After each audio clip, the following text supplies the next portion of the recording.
Thanks very much. It's my pleasure to be here and to somewhat close this meeting, and I kind of stand in between this meeting and the drinks.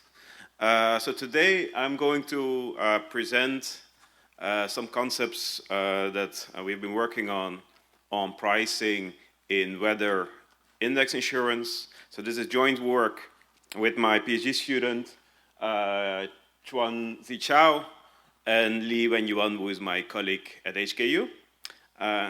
Just after Hunwan Fang, I looked up famous Korean alumni at HKU. We have plenty. I don't think I can beat this particular example. Of course, we have a well-known previous Korean colleague from HKU in the field, but just as a side note. Anyhow, so what am I going to talk about? So I want to present to you some concepts, and I will propose a numerical method and implement that in the realm of weather risks and index insurance. So we study here agricultural vulnerability, weather-based risks that are severely threatening agricultural livelihoods and the socioeconomic stability of rural communities, and the obvious traditional insurance approach would be to indemnify such losses. However, particular for agricultural losses, there are a lot of economic problems or administrative costs. Think about moral hazards. It's hard to justify your losses. It's hard to measure the losses in a credible way towards the insurer, or indemnity insurance can just be very expensive. So instead, what we want to do is we want to see how can we somewhat replicate such indemnity losses the best we can using indices that are measurable, that are somewhat undisputable, and therefore are easy to check. And this then gives rise to so-called index insurance. And the core challenge here is to design a contract so to somewhat hedge the risk the best we can. And in particular, we focus here on the pricing. So we look here in a sequential game how in a monopoly such insurance could be priced. Of course, at the moment, in agricultural insurance, index insurance products are rare, so we want to study if one insurer touches the water, what would be a reasonable or good way to price this risk. And this essentially is a monopoly. I'm not claiming here monopolies are economically efficient or good, but at least it gives some benchmark on what can be obtained. So, so we design here a sequential game where, in a way, the insurer is pricing and the farmer has a particular demand, right? So you price anticipating what the demand will be in return to the prices. And for the design of the index insurance contract, we study here various forms of neural networks and do validation on the optimal design. For the pricing, we want to study different concepts, so we propose 3 different ways to price them, ranking from very simple towards very complex. So how many parameters are you want to optimize over? In particular, of course, if you make your pricing very complex, this essentially gives you a lot of parameters to optimize over. So there is a trade-off in between numerical complexity and, let's say, the best way to price. Okay, and we solve this using bi-level programming and show or provide an algorithm and show that the algorithm converges and performs well and is in a way more efficient than when you would solve this problem using 2 sequential steps.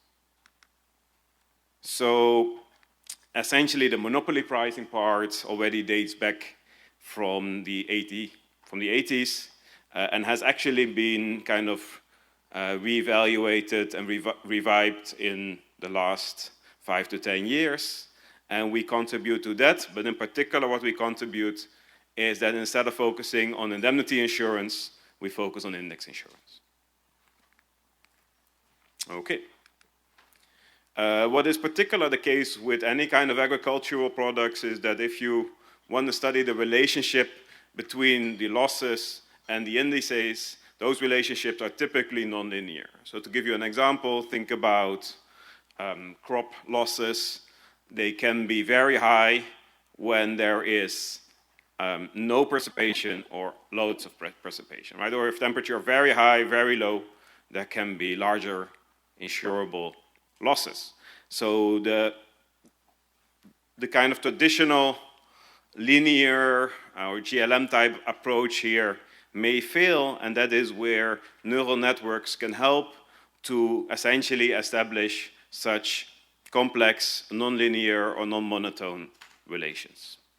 And in a way, what you give up is somewhat interpretation, and I'm fully on board with such criticism. However, it is kind of an overly optimized approach that is somewhat ideal. I think in practice, the more parametric approaches that are depending on, let's say, finitely many parameters or structures are usually easier to implement.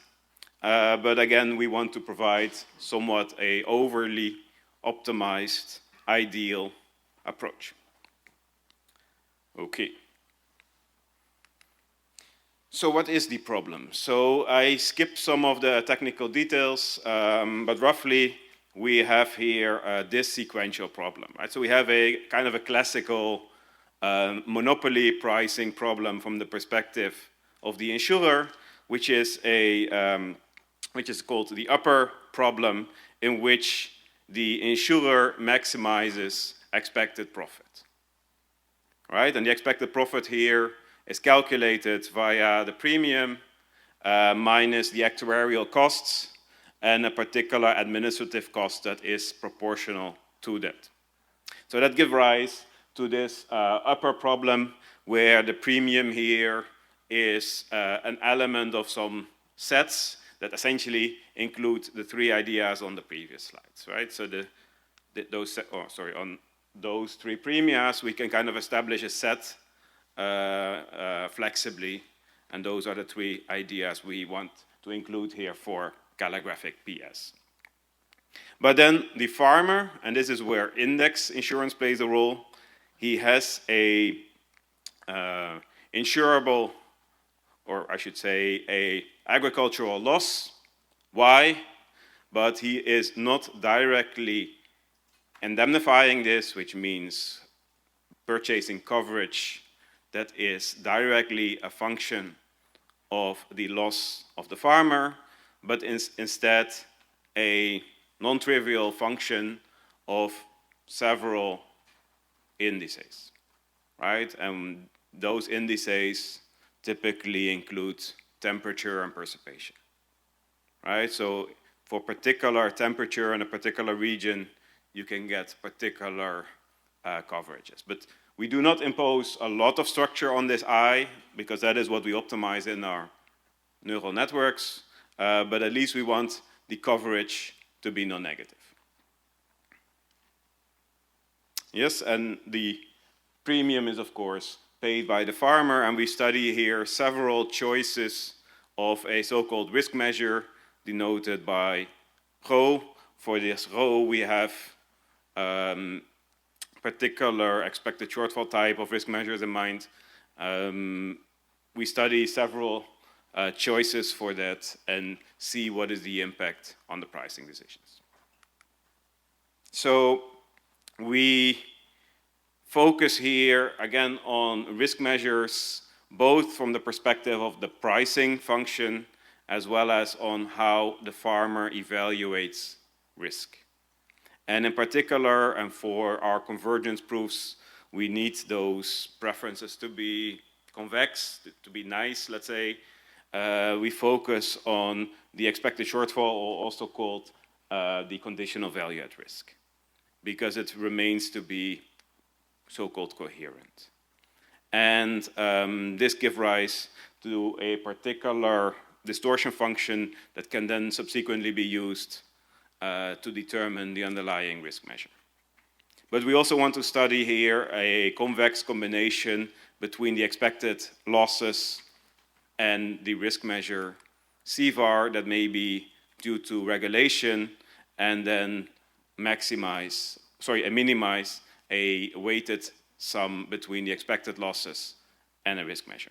And that then gives rise to this convex combination. And then the three sets of PS, calligraphic PS, on the premia include those three. We only focus on an expected value premium, and we only are interested in determining the optimal loading. That is in a way a simple class because it contains only one parameter. And then we're going to add more parameters. In particular, we want to study also nonlinear pricing, making the pricing function convex, and that then gives rise to a second parameter, rho, that captures this convexity. And finally, we also want to determine essentially the entire pricing kernel, so that for every state of the world, you're going to determine the actual price of purchasing coverage in that state of the world. That is then captured by problem set 3. And that is the most complex problem to study. Okay, so that is roughly the idea here. So what is the data we use here?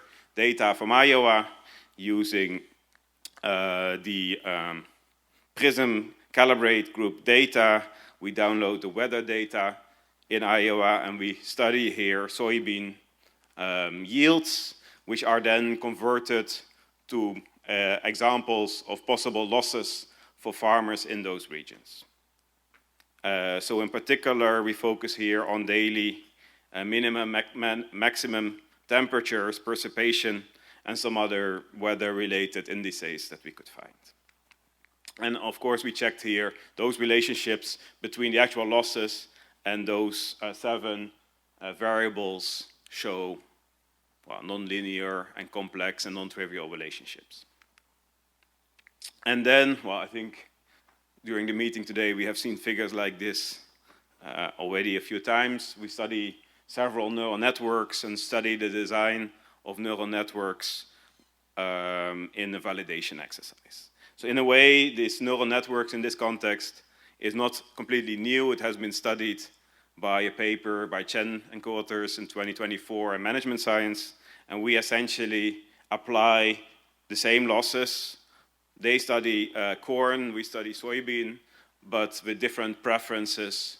We focus here on risk measures, and of course, we focus on the pricing and the bi-level gain.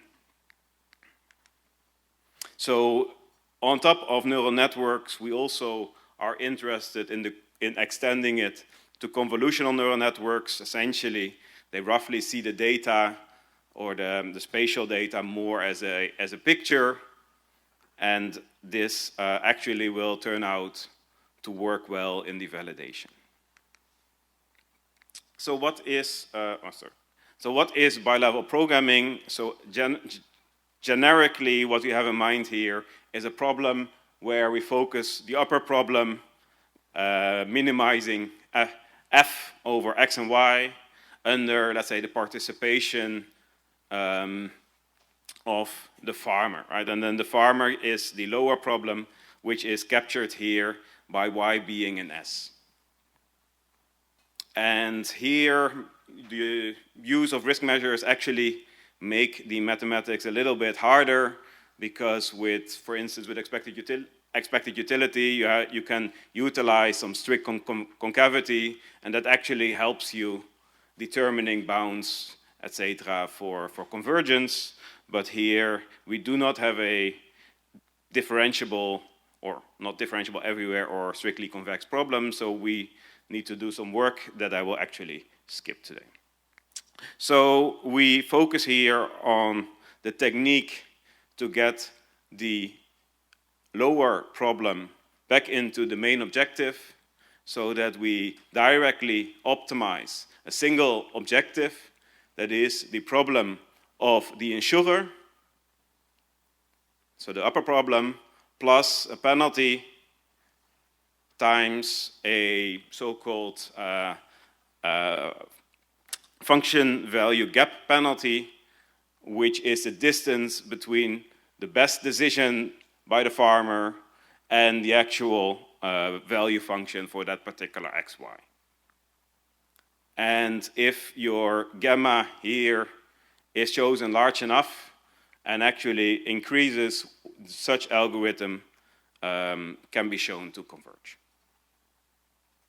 Okay, let me skip some technical steps of the algorithm, but this is essentially the idea that we show how such bi-level programming objective function with a penalty function works efficiently. Of course, you can argue if you only focus on one parameter decision by the insurer, there is essentially no need for such algorithm, because in a way you can check for every theta what is the best decision, you make a graph, look for the optima, so that is usually still feasible, but of course this no longer holds true if your data gets very large or if the premia function becomes or contains more parameters.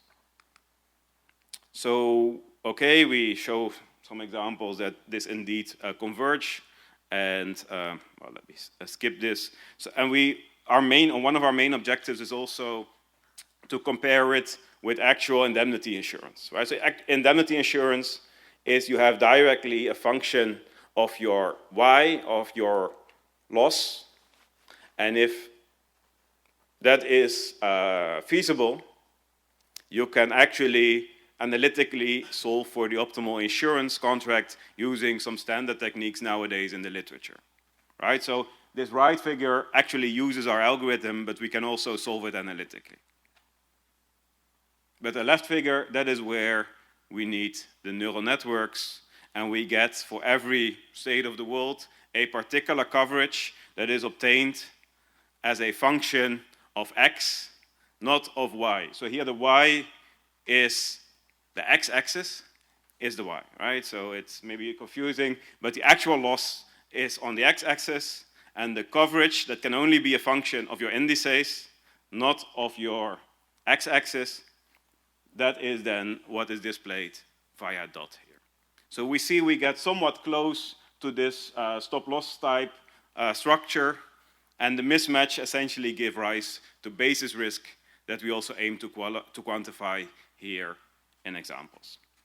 And what we can actually, or what we actually find here is also in index in a monopoly, even though in the index insurance is less optimal than an indemnity insurance, because indemnity insurance will always do better in terms of having more expected profit by the insurer. So we get, in a way, less profit, but the actual price for index insurance in a monopoly contains a larger loading, a larger price, right? So the theta here for index insurance is actually larger in the monopoly. It's over 40% as a risk loading on the actuarial value, whereas in the indemnity case, the risk loading is smaller. But again, in the indemnity case, the risk loading is smaller, but the actual expected profit is going to be larger, right? Because in a way, the coverage in general is optimal. And then we study this for various risk measures. So this is the pure risk measure case, and the findings are somewhat intact. So let me go a little bit faster.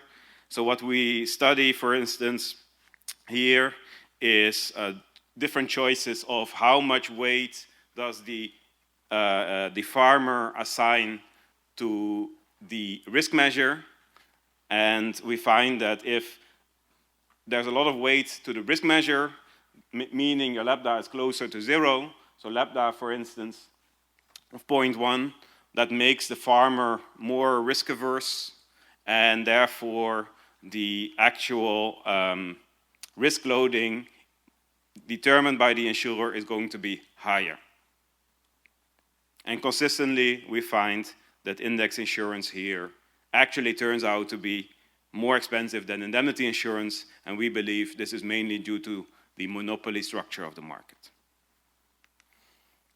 Okay, so then we also study here one parameter setting where we already determine the convexity of your pricing, of your prices, and in a way the findings are in a way consistent with before. But we also compare this with the convolutional neural networks, and actually the findings here are nicer in the sense that with convolutional networks we get closer to the stop loss than with the general neural networks. So in a way we can kind of game the problem even more, getting even closer to indemnity insurance. Okay, so let me skip this.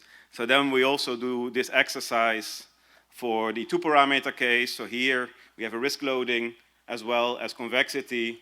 We can show analytically the optimal indemnity contract is no longer a stop loss, so a 0 coverage and then a slope of 1, but this is so-called limited stop loss, so it has a maximum as well. And we see that this pattern that is optimal for indemnity insurance is somewhat replicated in the index case. Okay, yeah, this was still the old slides.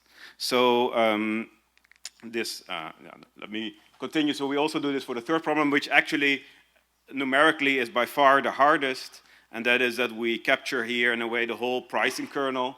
In a way, this function may be hard to interpret without the details, but the idea here is that the large losses here will be getting a very large price. And in this way, we obtain a figure that actually gets close to the prices that are optimal in an indemnity insurance case, which is exactly going to be the problem that has been studied in the literature with Bowley equilibria. And our algorithm efficiently captures that.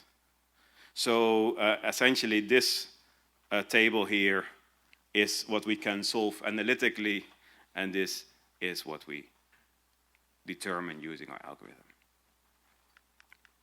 So I still want to kind of conclude or give an overview of what we roughly do. So we study via validation different networks or convolutional networks. We particularly focus here on a monopoly with particular restrictions. Of course, on the long run, a monopoly may be restrictive, so I heavily suggest to also study the impact of competition, but this is more kind of a first approach to see how one can do that in a monopoly. And we study a particular bi-level programming approach and validate it using soybean data. Thank you very much.